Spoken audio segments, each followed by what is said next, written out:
Hi friends, നല്ല മഴ പെയ്തു തോർന്നു. ഉച്ചയ്ക്ക് ഊണൊക്കെ കഴിഞ്ഞ് ഒരു ദിവസത്തേക്കുള്ള ഡ്രസ്സൊക്കെ പാക്ക് ചെയ്ത് ഞാനും പിള്ളേരും സഫ്നാമ്മയായിട്ട് വീട്ടിൽ നിന്ന് ഇറങ്ങി. ഞാൻ വീഡിയോ എടുത്ത് കുറച്ചൊന്ന് ലേറ്റായിരുന്നെങ്കിൽ എൻ്റെ ചെറുക്കൻ ഡോറൊക്കെ പൊളിച്ചെടുത്തന്നെ. ഞങ്ങൾ മാത്രമല്ല, ഞങ്ങളുടെ കുഴിച്ചാണി ഫാമിലി മൊത്തം ഉണ്ട്. ഞാനിപ്പം സഫ്നയുടെ വീട്ടിൽ നിന്നാണ് പോകുന്നത്. ബാക്കിയുള്ളവരെല്ലാം പിറകെ വരുന്നുണ്ട്. സംഭവം ഞങ്ങളുടെ കസിൻ്റെ മാരേജ് കഴിഞ്ഞിട്ട് 2 ദിവസമായി. അങ്ങനെ അവനൊരു വിരുന്ന് കൊടുക്കൽ പരിപാടിയാണ്. കോവളത്ത് കൺട്രി ക്ലബ്ബ് റിസോർട്ടിൽ വെച്ചാണ്. അങ്ങനെ ഞങ്ങൾ കാട്ടാക്കട വന്നു. കാട്ടാക്കടയിൽ നിന്ന് ബാലനാപുരം വഴി പൂവാറ് വിഴിഞ്ഞം റോഡിൽ കയറി കോവളം ബൈപ്പാസിൽ ഇറങ്ങി. അവിടുന്ന് റൈറ്റ് കട്ട് ചെയ്ത് നേരെ കോവളം.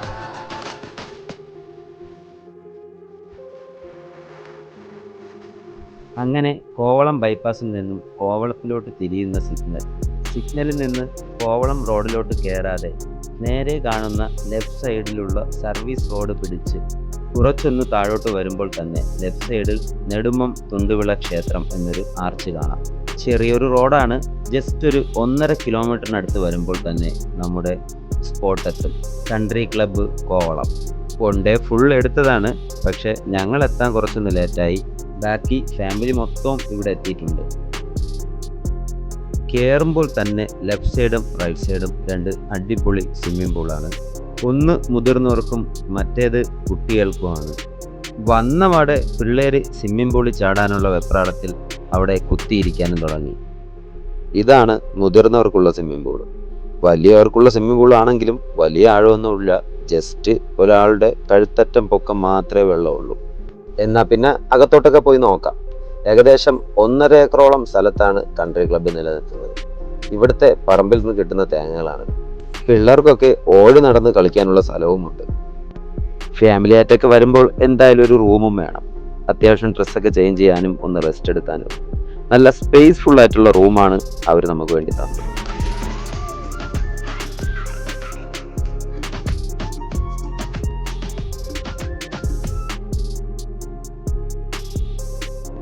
ഇനി എനിക്ക് കൺട്രി ക്ലബ്ബിലെ ഏറ്റവും ഇഷ്ടപ്പെട്ടൊരു കാര്യമാണ് ഞാൻ കാണിച്ചു തരാൻ പോകുന്നത്. റെസ്റ്റോറൻറ്റിലോട്ടും വിരുന്ന് ഹാളിലോട്ടും പോകുന്ന വഴിയാണിത്. റെസ്റ്റോറൻറ്റ് കഴിഞ്ഞ് കുറച്ച് ഒന്ന് പിറകിലോട്ട് നടക്കുമ്പോൾ ഒരു ഇടനാഴി കാണാം. അവിടെ ഒരു ചെറിയൊരു ഗേറ്റ് ഉണ്ടാവും.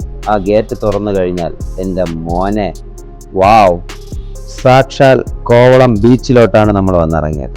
കോവളത്തൊക്കെ സ്ഥിരം വരുന്നവർക്കറിയാം, ഈവനിങ് ടൈമിലൊക്കെ നല്ല ബ്ലോക്കാണ് റോഡ്. അപ്പോൾ ഞാൻ വിചാരിച്ചു, നല്ല തിരക്കുള്ള സമയത്തൊക്കെ കൺട്രി ക്ലബിൻ്റെ അവിടെ വണ്ടി കൊണ്ട് പാർക്ക് ചെയ്തിട്ട് നല്ല ഈസി ആയിട്ട്, ജസ്റ്റ് വാക്കിംഗ് ഡിസ്റ്റൻസ് മാത്രമേ ഉള്ളൂ ബീച്ചിലോട്ട് വരാൻ. ഈസി ആയിട്ട് കോവളത്ത് വന്ന് ബീച്ചിൽ നമുക്ക് അടിച്ച് പൊളിക്കാവുന്നതാണ്. അങ്ങനെ ഞാൻ തിരിച്ചിറങ്ങി വന്നപ്പോഴാണ് കണ്ടത്, പിള്ളേരൊക്കെ സ്വിമ്മിംഗ് പൂളിൽ ഇറങ്ങി പൊളിച്ച് തുടങ്ങി. അവർ സേഫാണ്. അവരെ മുട്ടിനടുത്ത് മാത്രമേ വെള്ളം വരുള്ളൂ. അപ്പോഴാണ് ഉള്ളതിൽ ഏറ്റവും ചെറുത് വന്നത്, പെങ്ങളെ കുട്ടി. അവളെ ഇക്കന്മാർ പൊളിക്കണ കണ്ടപ്പോൾ പിന്നെ അവൾക്കും ഇറങ്ങിയേ പറ്റും. സ്വിമ്മിംഗ് പൂളിൽ ഇറങ്ങാൻ ഏറ്റവും കൂടുതൽ ബഹളം ഉണ്ടാക്കിയ മുതലാണ് ഈ ഇരിക്കുന്നത്. 2-3 പ്രാവശ്യം വെള്ളത്തിൽ മുങ്ങി മണ്ടയിലൊക്കെ വെള്ളം കയറിയതിന് ശേഷം ആശാനിപ്പം സ്വിമ്മിംഗ് പൂളിൽ ഇറങ്ങണ്ട. കുറച്ചൊന്ന് കഴിഞ്ഞതും നമ്മുടെ ഗസ്റ്റുകളെത്തി. ചെറുക്കൻ്റെയും പെണ്ണിൻ്റെയും മാസ് എൻട്രി. കുടുംബത്തിലെ ഏറ്റവും സീനിയർ ആളും കൂടെ ഉണ്ടായിരുന്നു, വാപ്പുമ്മ. അങ്ങനെ നമ്മുടെ കസിൻസ് ഏകദേശം എല്ലാവരും എത്തി. എന്നിട്ട് നമ്മൾ നേരെ പോയത് നമ്മുടെ വിരുന്ന് ഹാളിലോട്ടാണ്. അവിടെ ചായ വേണോ കോഫി വേണോ എന്ന ചോദ്യവുമായി 2 സുഹൃത്തുക്കളും ഉണ്ടായിരുന്നു. അങ്ങനെ ചായ കുടി കഴിഞ്ഞതിന് ശേഷം മധുരം കൊടുത്ത് തുടങ്ങലാണല്ലോ പതിവ്. അങ്ങനെ ചെറുക്കനും പെണ്ണും ഒരു കേക്ക് കട്ട് ചെയ്ത് പരിപാടി അങ്ങ് തുടങ്ങി.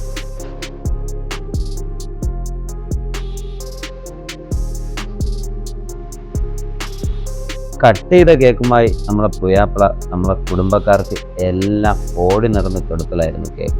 ചെറുതിനും വലുതിനും കേക്ക് കൊടുത്തു കഴിഞ്ഞതിന് ശേഷം ഞങ്ങളുടെ കുഴിച്ചാണി ഫാമിലി പുതിയ ആപ്പിളയ്ക്കും പെണ്ണിനും ഒരു ഗിഫ്റ്റ് അങ്ങ് കൊടുത്തു. അതെല്ലാം കഴിഞ്ഞപ്പോൾ നേരെ ഞങ്ങൾ റെസ്റ്റോറൻറ്റിലോട്ട് പോയി. ചാപ്പാടില്ലാതെ എന്താഘോഷമല്ലേ.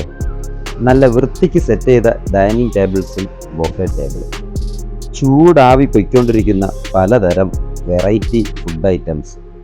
പൊരിച്ചതും കറി വെച്ചതും വേവിച്ചതും വേവിക്കാത്തതും എല്ലാം ഉണ്ട്.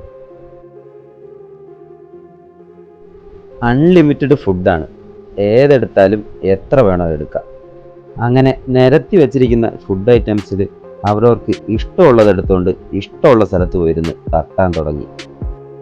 ഫാമിലി മൊത്തം ചെറുതും വലുതുമായിട്ട് 24 പേർക്ക് പുറത്തുണ്ടായിരുന്നു. ഇതിൻ്റെ ഡബിൾ ഇരട്ടി ആൾക്കാർ വന്നാലും നല്ല സ്പേസ്ഫുള്ളായിട്ട് ഫുഡ് കഴിക്കാനും എൻജോയ് ചെയ്യാനും നമ്മുടെ ബഡ്ജറ്റിൽ നല്ല ബെസ്റ്റ് ഓപ്ഷനാണ് കോവളത്തുള്ള കൺട്രി ക്ലബ്ബ്.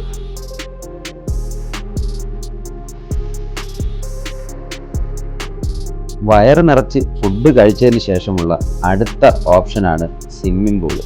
പിള്ളേർ സ്വിമ്മിംഗ് പൂളിൽ കളിച്ചപ്പോഴേ ആലോചിച്ചതാണ് പരിപാടിയെല്ലാം കഴിഞ്ഞിട്ട് സ്വിമ്മിംഗ് പൂളിലോട്ട് എടുത്ത് ചാടണമെന്ന്. നമ്മുടെ ഫാമിലി മൊത്തം ഉണ്ട്. അൺലിമിറ്റഡ് ഫുഡ്, തൊണ്ടക്കുഴി എത്തുന്നത് വരെ നിറച്ച് കഴിച്ചവരാണ്. അതെല്ലാം ഇനി ദഹിപ്പിക്കണ്ടേ. ആണെന്നോ പെണ്ണെന്നോ വ്യത്യാസമില്ലാതെ എല്ലാണും പൂളിനകത്ത് കിടന്ന് ബാസ്ക്കറ്റ് ബോൾ കളിയായിരുന്നു. ഏകദേശം 5 മണിക്കൂറോളം സ്വിമ്മിംഗ് പൂളിനകത്തായിരുന്നു. അവസാനം സെക്യൂരിറ്റി വന്ന് ഇനി ഞങ്ങൾ ലൈറ്റ് ഓഫ് ആക്കും, നിങ്ങൾ കയറിയേ പറ്റുള്ളൂ എന്ന് പറഞ്ഞിട്ടാണ് എല്ലാവരും തിരിച്ച് കയറിയത്. അപ്പോൾ മറക്കണ്ട, കൺട്രി ക്ലബ്ബ് കോവളം. എൻ്റെ എല്ലാ വീഡിയോയിലും ഞാൻ പറഞ്ഞിട്ടുണ്ട്, പൈസ മേടിച്ചിട്ട് ഞാൻ പ്രൊമോഷൻ ചെയ്യുന്നതല്ല. എനിക്ക് അത്രയും ഇഷ്ടപ്പെട്ടത് കൊണ്ടാണ് നിങ്ങളെ കൂടി അറിയിക്കുന്നത്. Thank you for watching.